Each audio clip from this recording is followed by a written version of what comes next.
Fabcon, amoy nakaka-joyful.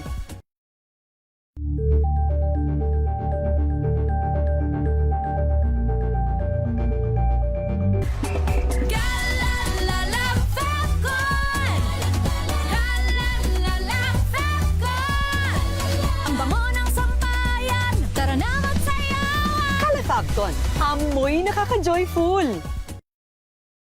Sa lahat ng bagay, simula pa lang, siguraduhing max protection na. Kasi pag kulang ang proteksyon, baka madaling masira. Sa ngipin, dapat may max protection din. Max sa alaga ng unique toothpaste.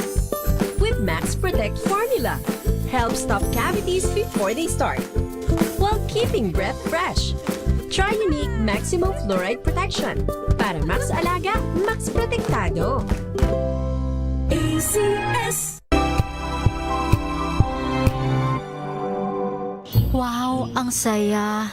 Isang barangay na labada, puro mancha pa. Goodbye, pahinga. Mommy, isang laba lang yan sa Pride Bar Blue. May powerful stain-away enzymes na malupit sa dumit mancha. At di masakit sa kamay. Isang laba lang yan. Hello, pahinga. Hello, Pride Bar Blue. ACS. Tanggaling-galing mo. Smart dishwashing paste ko. Pritong ulam na masebo, plato o kaldero. Tanggaling for everyday. Ganyan, pag smart ang dishwashing paste, may double tanggaling formula. Tanggal ang sebo, tanggal ang bakterya. Pahit para walang bahid, linis fantastic sa metal at plastic. Number one ko to. Tanggaling-galing mo. Smart dishwashing paste. ACS. May nagbago. May arte. May budget. Akala nyo lang yon. So solid. White rose papaya, wow, white rose. White rose papaya, wow, white rose. White rose papaya. May glow up with white rose papaya. White rose papaya. May puti power times 2 kasi may papaya at niacinamide. May shea butter and tea tree oil pa. Kutis sulit ang glow May up. glow up with white rose papaya. White rose papaya. Kutis sulit ang glow up. ACS. Galalala Fabcon. Galalala Fabcon. Ang bango ng sampayan. Tara na magsayawan. Fabcon, amoy nakaka-joyful.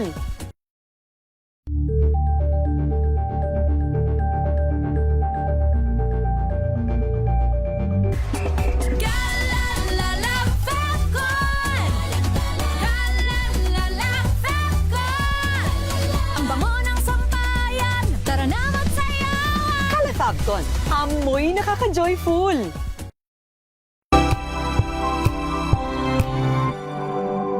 Curious ka ba sa maraming bagay? Kami na ang bahala dyan. Aalamin, tutuklasin at bibigyang linaw namin ang mga katanungang bumabagabag sa inyong isipan. Sa programa kung saan ang bawat sagot ay galing lamang sa mga eksperto. Ang Expert's Opinion, tuwing linggo alas 3 ng hapon, dito lang sa DZRH TV.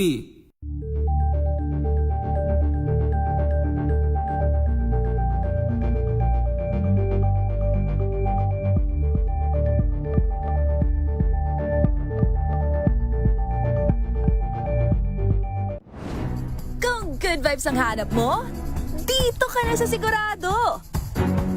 Mula sa mga istoryang nagbibigay ng inspirasyon hanggang sa mga kwentong may dalang solusyon. Mga balitang pampagaan ang pakiramdam at pampaganda ng araw. Hindi lang ba sa good news, kundi the better news. Mula Lunes hanggang Biyernes, alauna ng tanghali sa DZRH TV.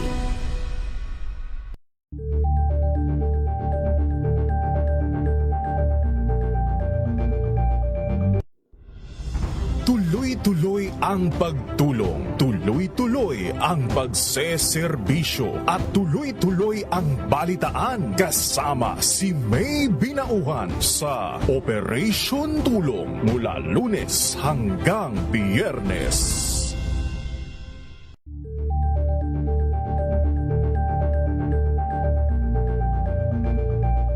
If I get impeached, then that is my end. tumutok sa pinaka-importanteng paglilitis ng impeachment court ngayong taon. The impeachment trial of Vice President Sara Duterte. At DZRH Special Coverage.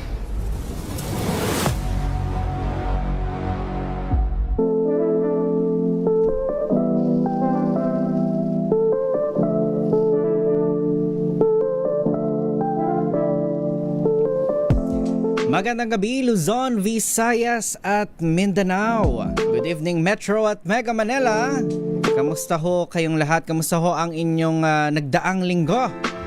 Kalain mo nga naman nasa kalagitnaan na tayo ng Hulyo.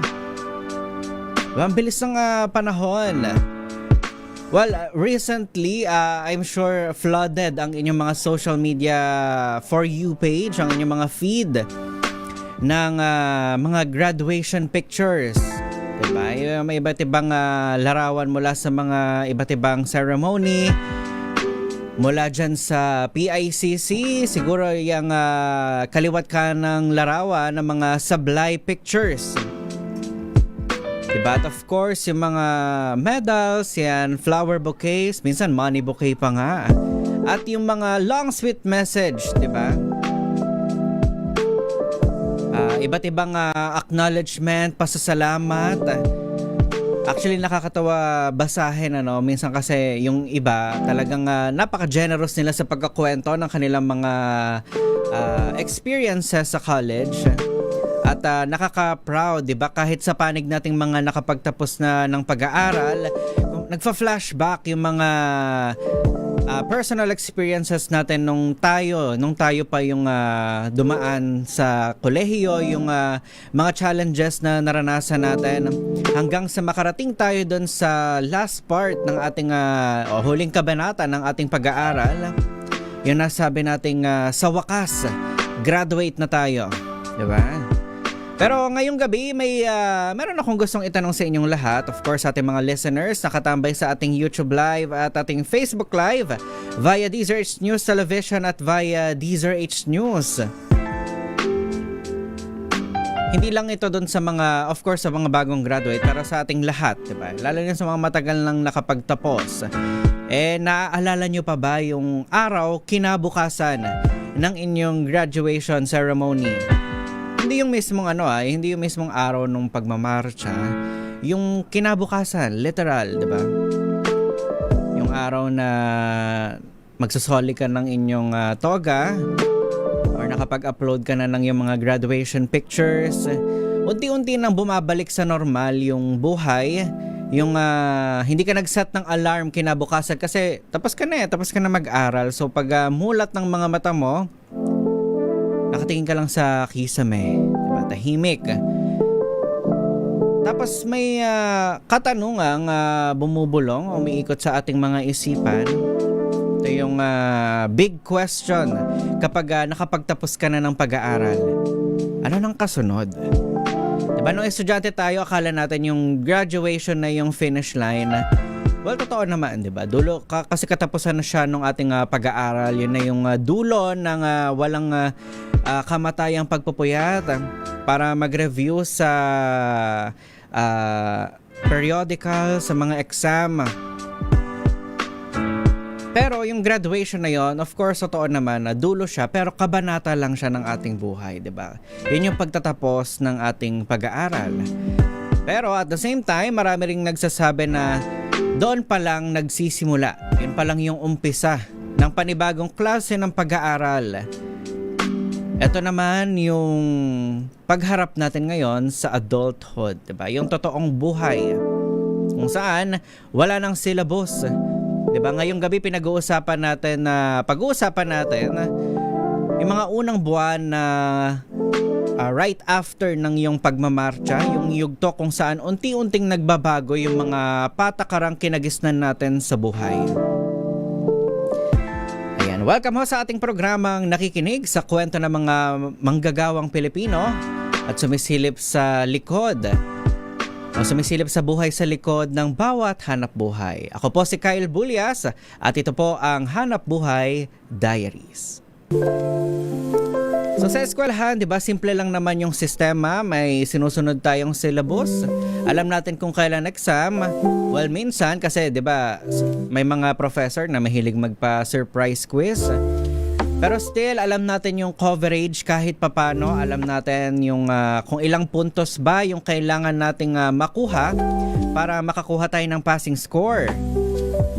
So kahit papano, merong formula yung tagumpay. Pero paglabas po natin ng paaralan, kapag nakapagtapos na tayo, haharapin natin yung mundo ng trabaho. Doon natin ngayon marirealize na wala palang orientation ng adulthood. Diba? Walang handbook kung paano ba dapat i-handle yung una nating matatanggap na rejection. Kasi syempre, kapag tapos ka na mag-aral, kailangan mo na magtrabaho. Darating yung punto, no, magpapasa ka ng resume. Ilang resume ba yung maipapasa? Minsan isa lang, sinuswerte. Minsan 5. May mga pagkakataong nga abot ka ng 20 hanggang sa 50, diba? Tapos kada may notification sa ating cellphone, kada may tatawag, akala natin HR na. Yun pala, may mga mag-aalok lang pala ng promo, ng credit card. Kaya naman, may parcel ka sigurong paparating. So kada may tumatawag para sa ine-expect natin na interview, nandun yung kaba. Diba? Nakakaramdam tayo ng kabog sa ating dibdib. At kapag hindi naman tayo natawagan o masyado nang matagal yung naging paghihintay natin mula nung tayo ay nagpasa ng resume o tayo ay nakadaan na doon sa interview proper, pero wala tayong natanggap na tawag o feedback. Diba? May papaisip tayo, may mali ba sa credentials ko? May mali ba akong nasabi? O hindi ba tayo enough para sa kanila? Diba? Kapag natanggap ka naman sa trabaho, ibang kaba naman yung darating. Syempre, yung first day jitters na tinatawag natin, yung pakiramdam na para kang bumalik sa grade 1 kasi napaka-unfamiliar nung paligid para sa'yo.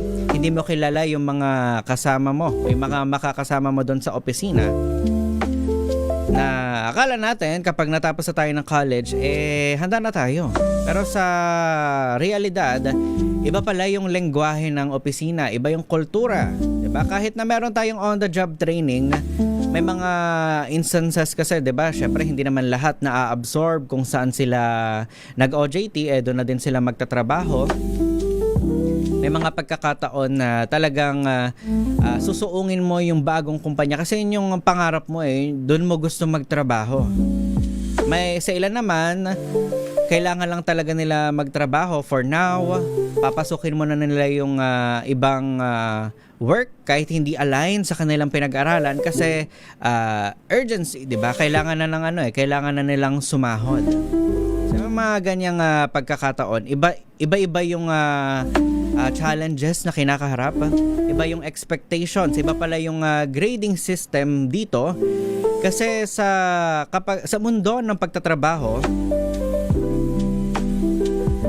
hindi na exam yung nagsasabi kung ano ba yung grade natin. Ito na yung mga deadline. Diba? Darating dyan sa punto na ito na mararanasan natin yung una nating pagkakamali. Pwedeng mababaw lang. Pwedeng dahil mali yung na-attach mo na document sa yung email. Maling file yung na-submit mo or nakalimutan mong isisi kung sino yung mga dapat isisi sa yung email. At worst, siguro mali yung data na nailagay mo sa yung report. So kung i-compare natin siya, malaking malaking talon kung i-compare natin siya sa experience natin nung tayo ay estudyante pa lamang. Kasi noon, kapag nagkamali tayo sa quiz, siguro pwedeng tayo lang yung nakakaalam kung ano ba yung score natin.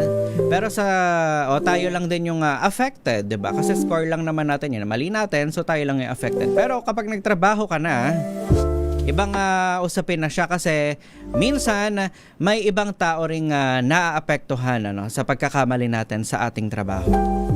At doon natin natututunan yung isa sa pinakamahalagang leksyon ng adulthood na hindi siya yung maging perpekto, kundi ang matutong umamin, tumanggap tayo ng pagkakamali at of course, bumawi. Diba? Kapag yan yung isa sa mga bubungad na mga aral sa atin, sa yung unang bugso, especially kapag first time job seeker ka o kaya as in first time mo makapagtrabaho, na lahat ng actions natin, lahat ng magiging pagkakamali natin, hindi lang tayo yung affected. Most of the time, kasama rin sa maapektuhan ito yung ating mga kasamahan. Pero bukod ho dyan, diba, isa din sa mga, kumbaga, ano man tawag doon, core memory para ho sa mga first time job seeker, ito yung kapag natanggap mo na yung una mong sweldo. Diba, ang tamis, ang sarap. Pero may kasama ring gulat kasi akala mo parang nakakaangat ka na sa lahat kasi hawak mo na yung sweldo mo nakita mo na yung payslip mo. Pero nandun yung gulat kasi pagka usisa natin sa ating payslip, nandun na, makikita mo na rin yung mga deductions. Diba? Ito yung patikim sa'yo ng buhay. Diba? Yung mga kaltas para sa mga benefits. Of course, nako-compute mo na rin sa utak mo yung mga gagastusin mo para sa susunod na cut-off. Diba? Yung budget mo para sa pamasahe, para sa pagkain, yung ambag mo para sa yung pamilya, yung mga gastusin sa bahay. Syempre kapag ikaw yung may inaasahan, ikaw yung breadwinner ngayon sa bahay, nandyan yung mga bayarin.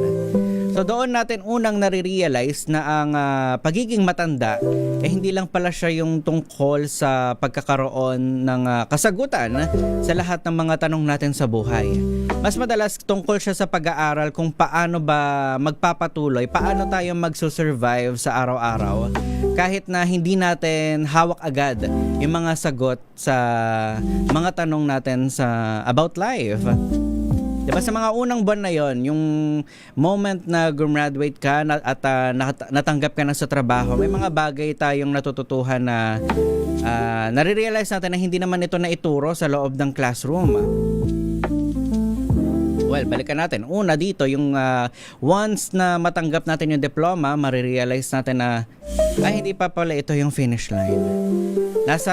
Kumbaga parang panibagong karera na naman yung kakaharapin natin. Credential lang pala itong diploma na to para payagan tayong pumila sa isa na namang bagong starting point ng ating buhay.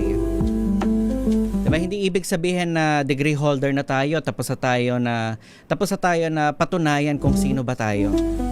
Pangalawa, hindi lahat ng inaral natin magagamit natin agad-agad.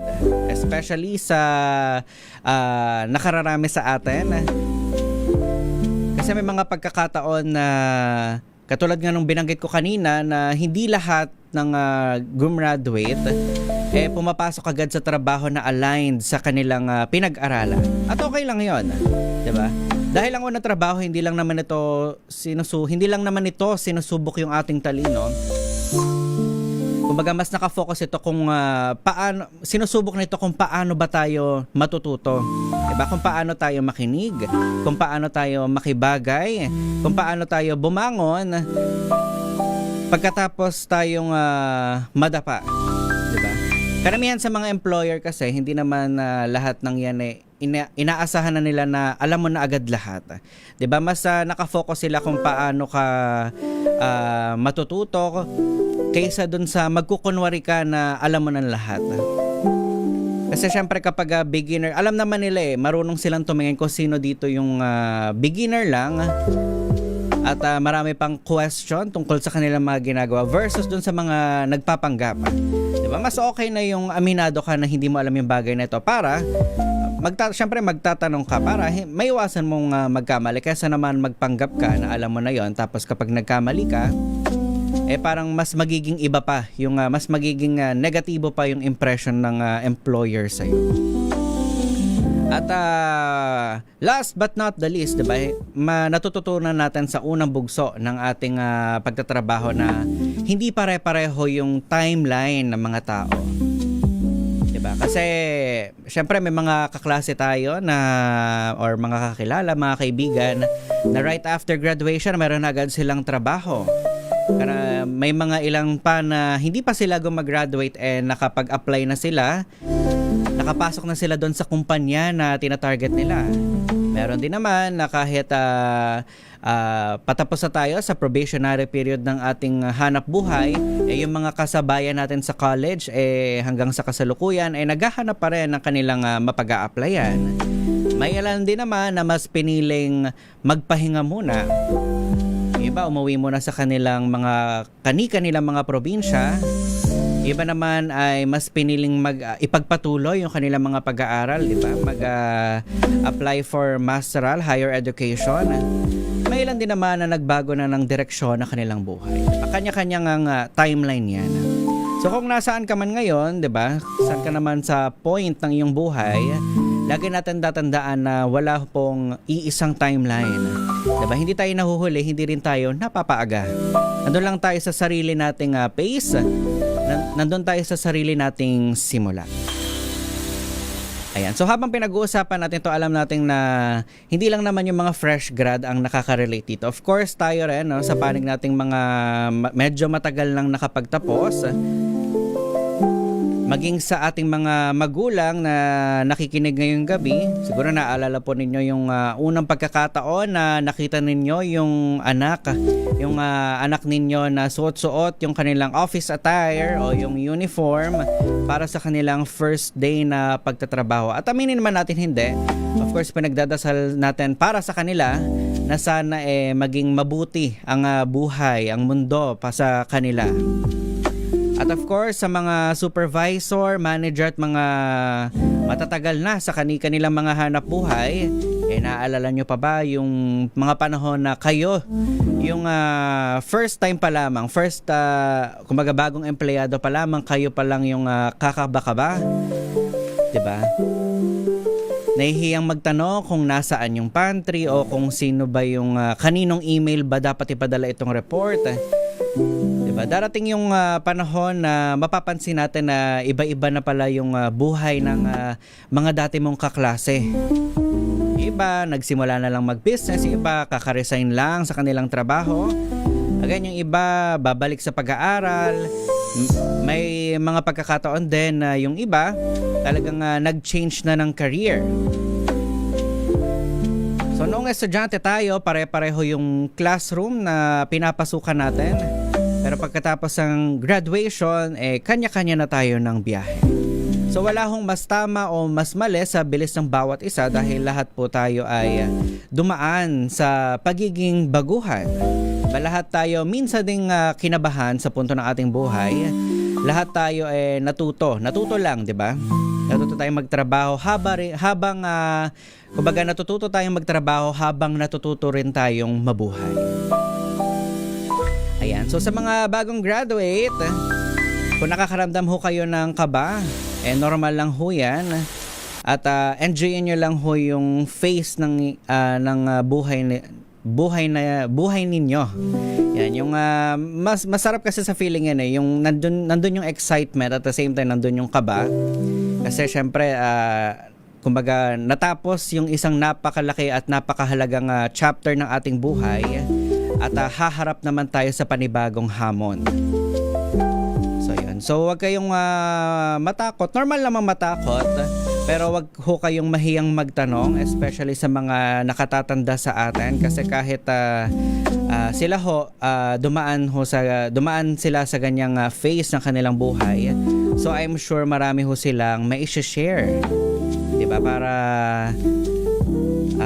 may ipapasa silang kaalaman sa ating mga nag-uumpisa pa lamang. So again, isang malaking pagpupugay ho sa lahat ng mga bagong manggagawa, sa mga bagong graduate, at sa lahat ng mga magsisimula pa lamang sa panibagong yugto ng kanilang buhay. So dahan-dahan lang, diba? Chill lang tayo. Wala namang nagiging expert agad sa first day pa lamang. Dahil lahat po tayo ay minsang naging baguhan. Maraming salamat ho sa mga tumambay sa ating Facebook Live. Ayan, isa-isahin ko lang kayo saglit. Sina Sir Eduardo Narvaez, kay Robert Aguilar. Ayan, kay Margarita Guevara. Good evening po kay Dariel Bert Arwira. Shoutout daw kay ayan, ang Dariel Bert ang mabait. All the way from Brooks Point, Palawan. Ay, good evening din kay Sir Jumong Ostares, CJ Andres from Puerto Princesa City. Ayan, kay Lorelei Avignon at kay Ryan Neil Banyadera. All the way from Brooks Point, Palawan. Good evening din kay Tin Rivera, ang ating former classmate. Ayan. Maraming salamat din kay Ma'am Teresita Atienza. At sa iba pang mga tumutok sa ating programa Hanap Buhay Diaries. Diyan na rin ho nagtatapos ang ating programa. Magkarinig ho tayo tuwing Sabado ng gabi. Of course, mamayang alas 9 ng gabi sa Sapol Sabado. In the meantime, babay po muna. Susunod ho ang programang Lunas. Makakasama niyo naman po dyan si Miss Alani Bensan. Pilipinas ang ating oras, alas 7:35 ng magandang gabi.